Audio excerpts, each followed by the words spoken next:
আজি আপোনালোকলৈ কটনৰ গাৰু কভাৰ আগবঢ়াইছো। এয়া চাওক, কটন কাপোৰৰ গাৰু কভাৰ। প্ৰতিটোতে দুটা, এক পেয়াৰ আছে প্ৰতিটো কালাৰত। এয়া আপোনালোকক দেখুৱাইছো, সাইজটো আপোনালোকে চাওক, সাইজটো চাওক। কটন গাৰু কভাৰ এইবিলাক সব পেয়াৰকে আছে। মই গোটেইখিনি খুলি নিদিওঁ, এনেধৰণে এয়া পেয়াৰকে আছে।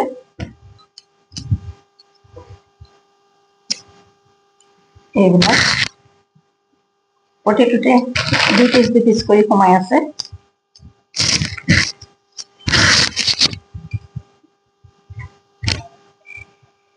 এয়া চাওক, প্ৰত্যেকতে দুই পিচ কৰি সোমাই আছে। মই এনেধৰণে দেখুৱাই দিছো আপোনালোকক। এইবিলাক যিহেতু গৰম পৰিছে, কটনৰ গাৰু কভাৰ উলিয়াইছো, আপোনালোকে ব্যৱহাৰ কৰিবলৈ ভাল পাব। এইখিনি চাওক, এক পেয়াৰ কৰি আছে। এইবিলাক হৈছে কটনৰ গাৰু কভাৰ। আপোনালোকৰ পাৰ পেয়াৰ 90 ৰুপিজত আমি দি আছো। এক পেয়াৰত আমি 90 ৰুপিজত দি আছো। যদিহে কোনোবাই দুটা পেয়াৰ লয়, তেনেহলে আমি আপোনালোকক 180 দিব পাৰিম। এক পেয়াৰ 90 ৰুপিজ,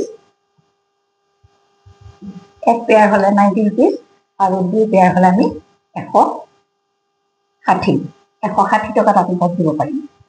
গতিকে আপোনালোকৰ পচন্দৰ ভিতৰত যদি পৰে, তেনেহলে আমালৈ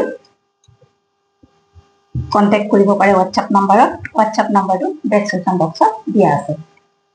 ইয়াত প্ৰতিটো প্ৰিণ্টতে আপোনালোকে দুটাকৈ পাব, প্ৰতিটোতে দুটাকৈ পিচ পাব। গতিকে এনেকুৱা এক পেয়াৰ যদি আপোনালোকে ক্ৰয় কৰে, তেতিয়াহ'লে আপোনালোকে ভৰিব লাগিব 90 ৰুপিজ। 90 ৰুপিজ ভৰিব লাগিব।